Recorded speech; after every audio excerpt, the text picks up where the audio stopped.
A narrator narrates the future of Japan in the preview of this movie.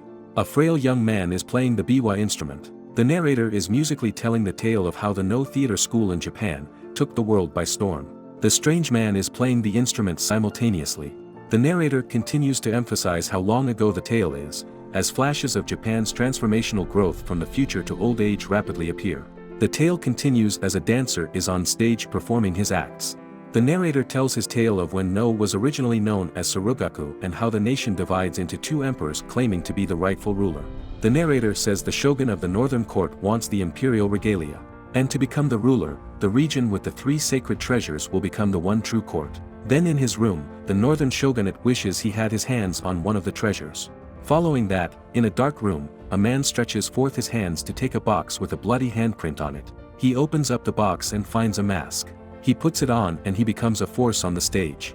During his performance, the man's wife is delivering his child and to the midwife's surprise, the lady delivers a monster. That's when the man finishes his performance and is seen walking past the delivery room with a smile on his face. The narrator ends his tale by saying the following story took place 600 years ago. The movie begins with the Battle of Dan no Yura on the sea, with soldiers wailing and screaming as they go to the bottom of the ocean. Years after the war is over, Tamona, a young boy and scuba diver, dives into the ocean to scavenge for treasures and items lost during the war. He stumbles upon a big box buried deep into the ground of the ocean. He tries to pull it up but couldn't. He swims back up to inform his father, who is also a scavenger. At their house, there are neighbors gathered, asking one another if they heard anything or know who the visitors are at Tamona's house. One of the bystanders said he did not hear anything, nor does he know who those people who came to visit Tamona's father are. But they seem to be an important guest. At the seashore, when Tamona's friend asks him if he found anything at the sea, Tamona answers that he didn't find anything but junk. Tamona's friend informs him he has guests at their house. Tamona hurriedly goes home to find out who came to visit their house. Then the bystanders are still standing in front of their houses and saying to themselves that something big is going on, and they hope the visitors aren't here to cause trouble.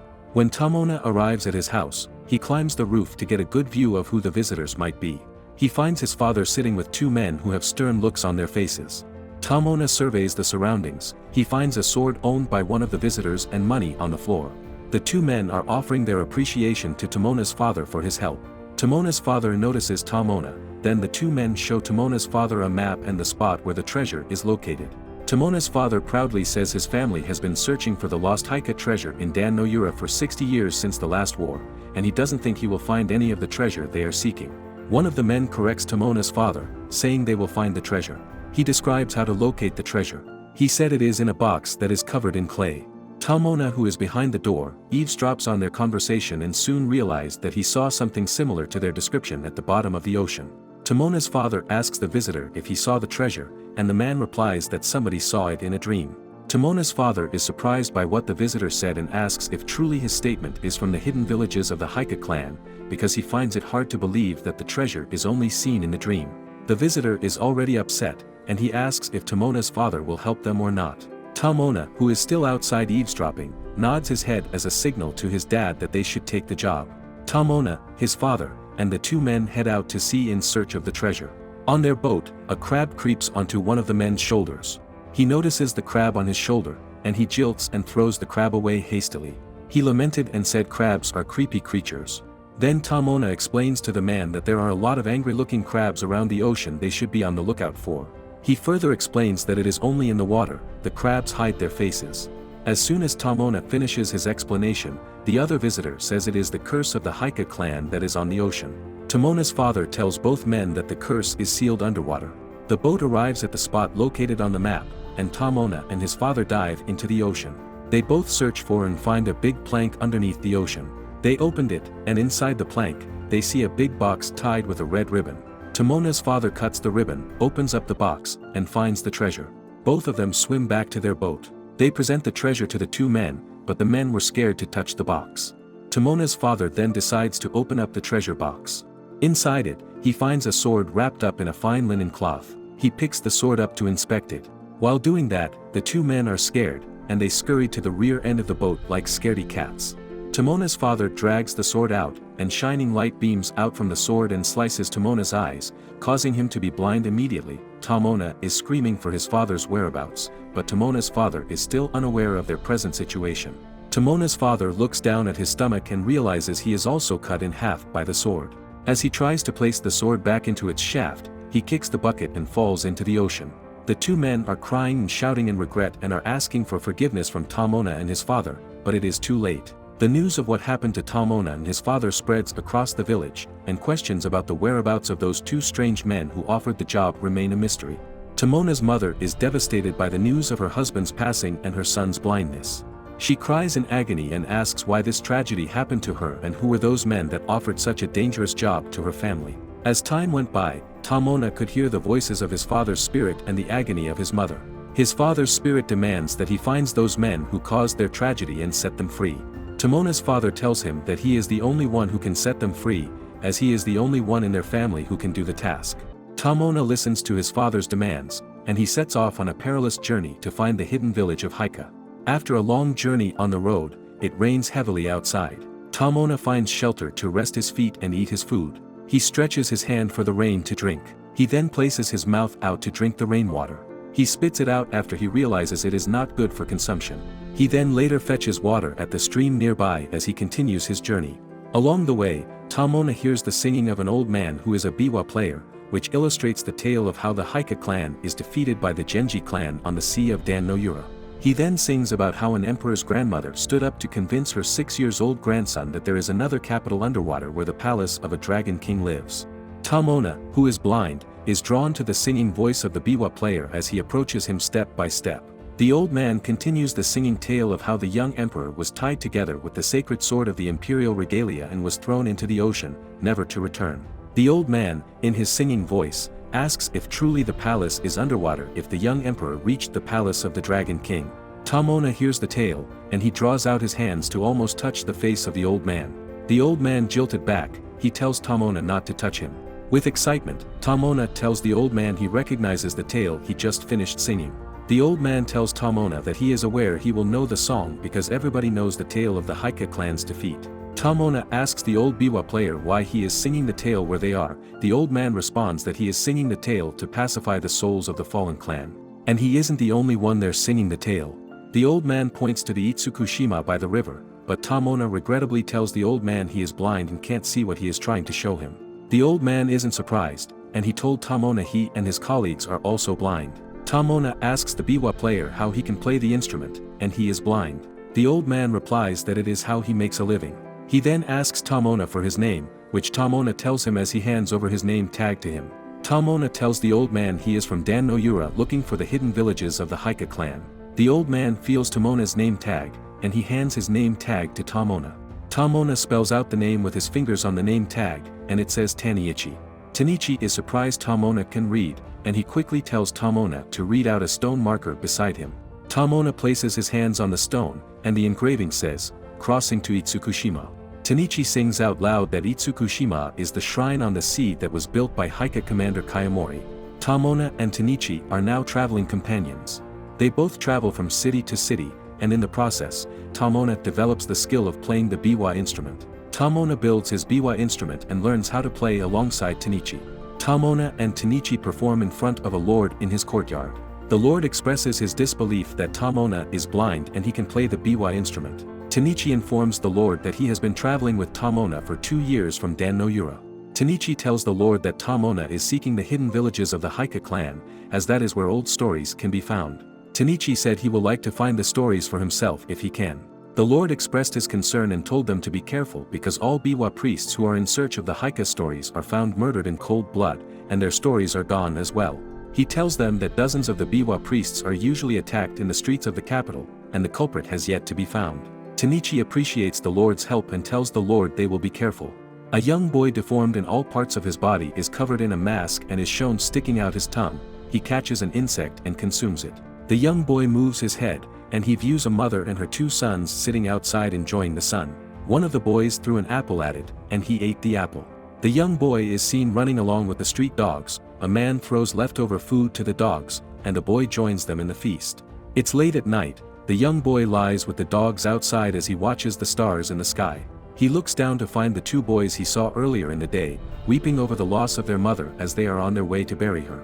The next day, the young boy hears music coming from a building, and he decides to go check it out. He climbs the window of the building, and he sees a man yelling at his two sons for not getting the dance steps correctly. In frustration, the man asks his sons why they can't get the steps right. He lets them know they both will take over the High dance troupe after he is gone and they should get it right. The young boy watches closely at the dance steps. With his deformity, he practices all the steps under the sun and in the rain continuously till he perfects them. He stops to look around for a bit, and suddenly, a school of pink flies circles his feet, and he grows long legs. The young boy is happy as he makes a joyful scream. The young boy heads to the street with excitement and starts to terrorize people in the capital by opening up his mask to show everyone what is underneath his mask. Tamona and Tanichi arrive at the capital. Tanichi remarks on how long it has been since he returned to the capital for the first time in 10 years.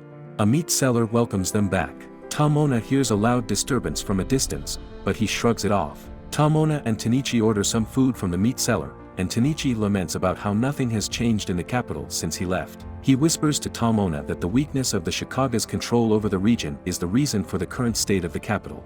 After their meal, Tamona and Tanichi are walking on the street, feeling the vibrance of the city capital and listening to the sharp, hollow sound of a horse's hoof. They both arrive at the Ichi clan to change Tamona's name.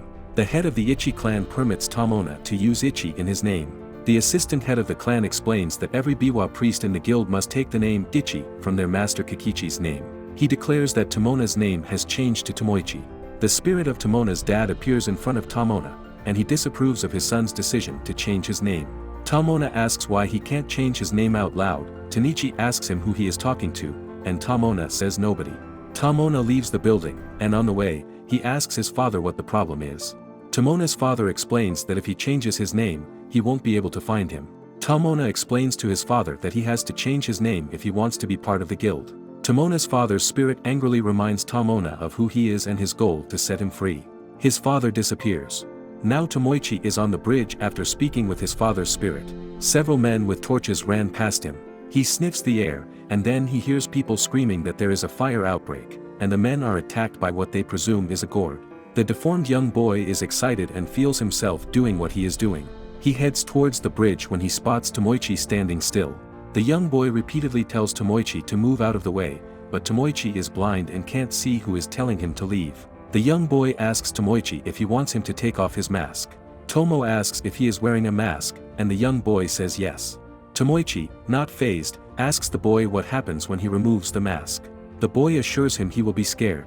The young boy removes his mask, and Tomo wonders if he is done with his ultimate scare. Tomoichi later informs him that he is blind and can't see his face. Disappointed, the young boy laments how he just tried to scare him.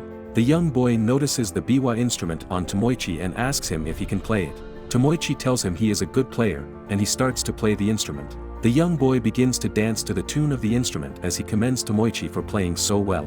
Both of them are enjoying themselves, as they dance into the orbit. However, the young boy and Tomoichi sit at the edge of the bridge.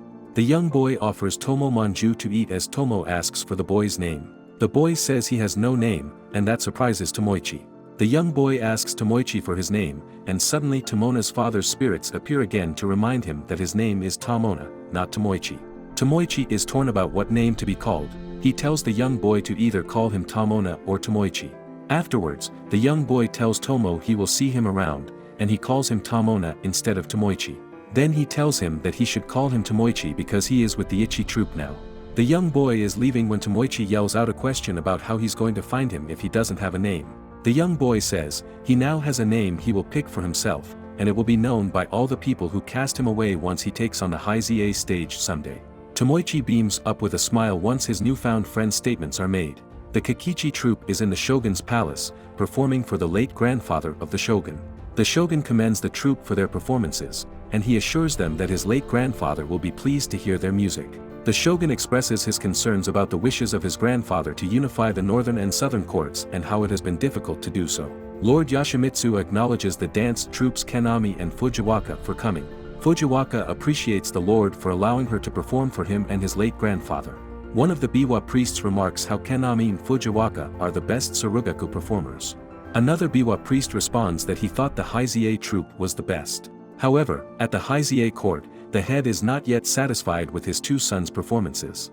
He looks out the door and finds the young, deformed boy dancing to the music. With anger, He pushes the boy off the balcony and yells at him that he will never be able to perform on the stage with his unsightly look. Then, in a dark room filled with masks, a moving sword with blood splatter is shown briefly.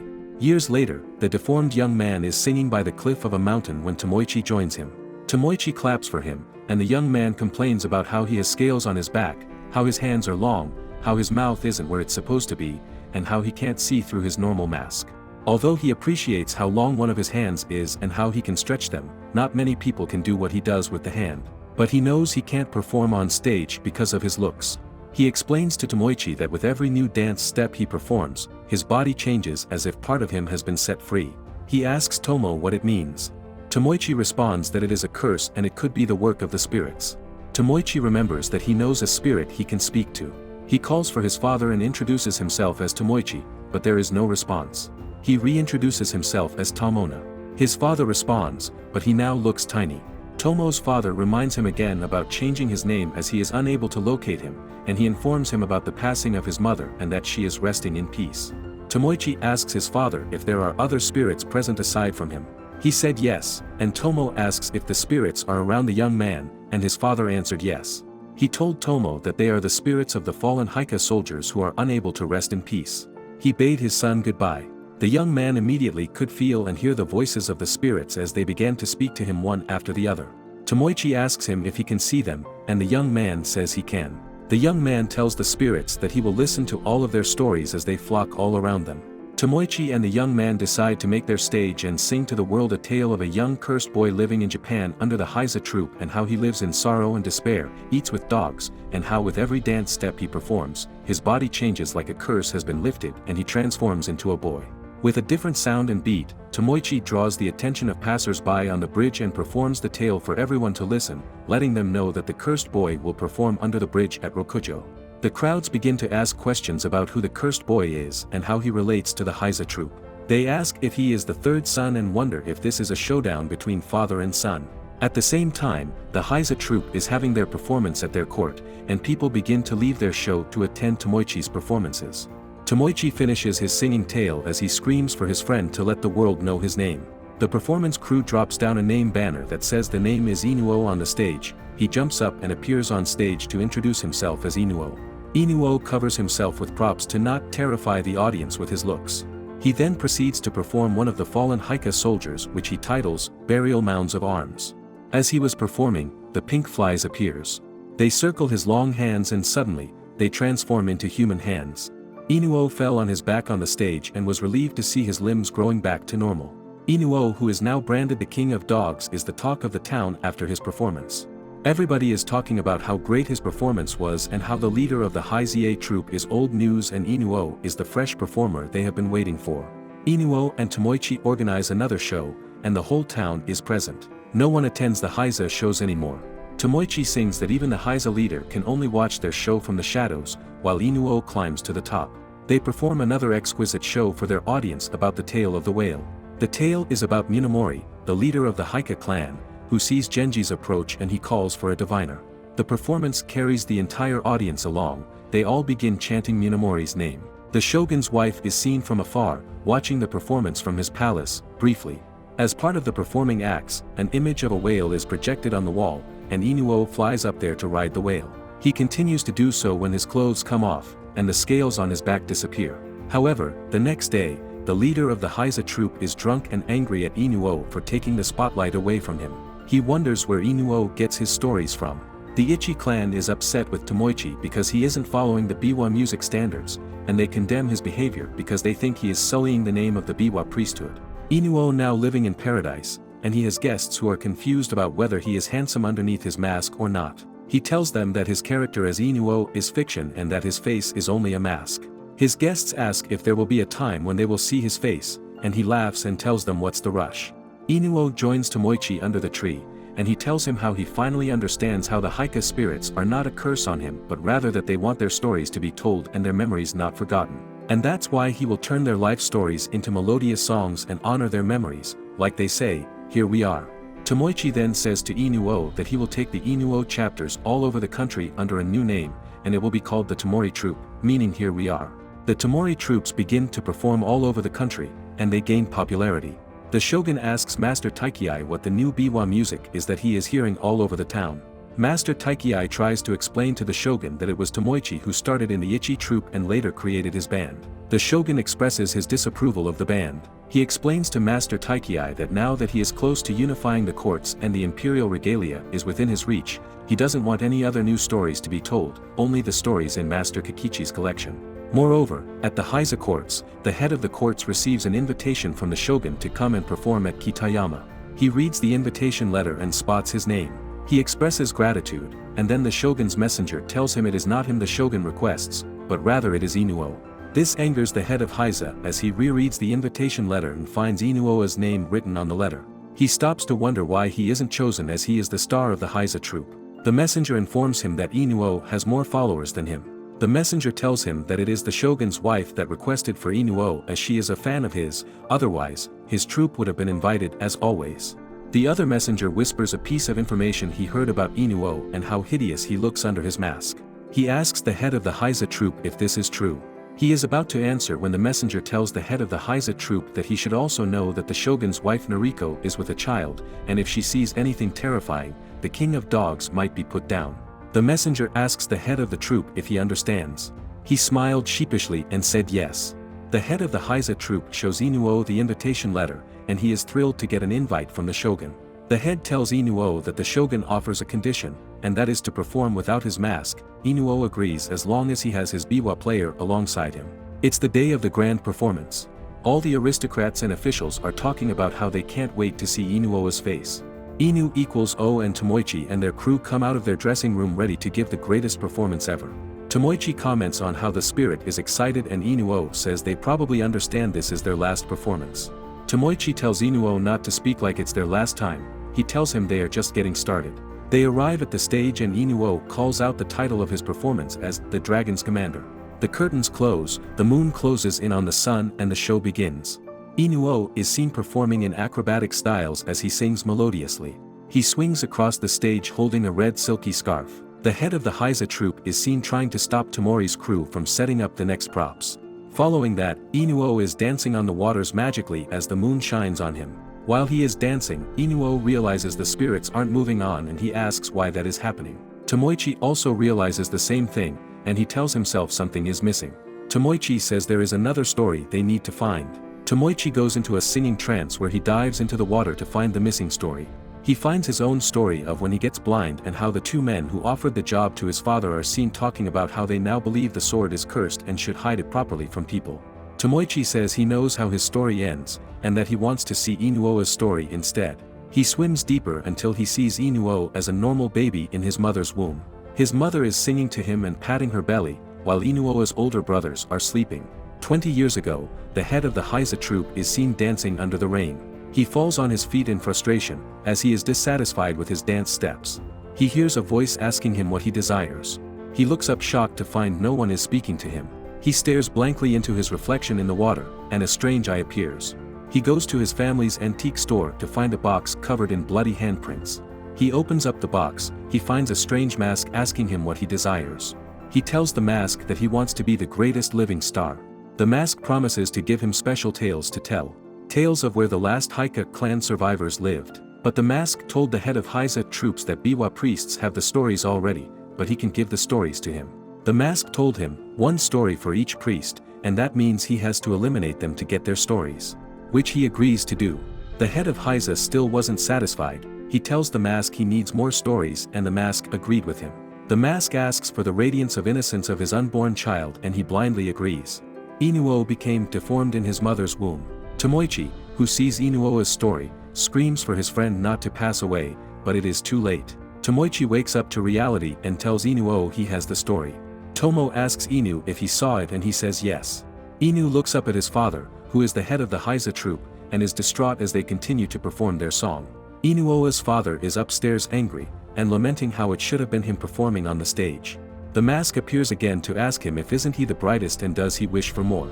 He replies yes, he wishes for more, and he wants the mask to get rid of his son. The mask is surprised to find out he wants him to get rid of the son he already gave him. The mask asks the Heiza head if he is going back on his promise, and that you want him to destroy what he already gave him. Instead, the mask eliminates Inuo's father. However, While still performing on the stage, Inuo finally opens his mask to reveal his face to the audience, and miraculously, his face changes into that of a handsome man. Shortly after their performance, the shogun orders the Tamori troupe to be disbanded, and they capture all members of the group. Tamori runs to Master Taikei to report what is happening to his troops. Master Taikei begs him to change his name back and join the Ichi clan. Master Taikei informs Tamori that Inuo has already agreed not to perform the new Haiku tales or his own story anymore. Tamori refuses as the guards of the shogun capture him and try to take him away. In the process of dragging him away, one of the guards stabs Tanichi and Tamori is frantic and curses them. The guards beat Tamori and drag him away.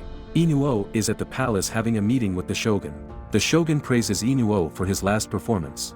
The shogun informs Inu that the Tamori troops have been disbanded and he is no longer allowed to perform any new Haiku tales. Also not allowed to meet his friend any longer. Inuo asks the shogun, if he refuses his demands, what will happen? The shogun says his friend will be eliminated. Inuo forcefully agrees to the shogun's terms, and he promises to leave all the stories behind and to never meet with Tamori ever again. Tamori is beaten to a pulp, and he is rowing a cart as a mode of transportation. He pays a young boy to take him to the old shogun's grave. There he sings the tale of how his troop is banned by the same shogun, the Ashikaga family, who wants the imperial regalia that caused his father's passing and his mother's dreams to be shattered. He lays curses on the Ashikaga family for robbing him of his light. Tamori gets captured and is taken to the bridge, where he and Inuo's first performance occurred. He then tries to sing to the people watching him what his true name is. The guards beat him each time he tried to mention his name. They broke his biwa instrument. Tamori pauses for a second to catch his breath, and he then finally screams his name. He is then gone. 600 years later, the spirit of Tamona is still on the bridge, playing his instrument. He realizes where he is and asks himself, how long has he been here? Thereafter, he hears a familiar voice, and he looks and recognizes Inuo. Inuo tells him he has been looking for him since changing his name. Now that he is bearing Tamona, it is easy to locate him. They both transform into their younger selves, and Inuo asks Tamona if he can still play his biwa instrument. He says he can. Tamona plays his instrument, while Inuo dances to his tune. They call out each other's names repeatedly as they dance into the sky.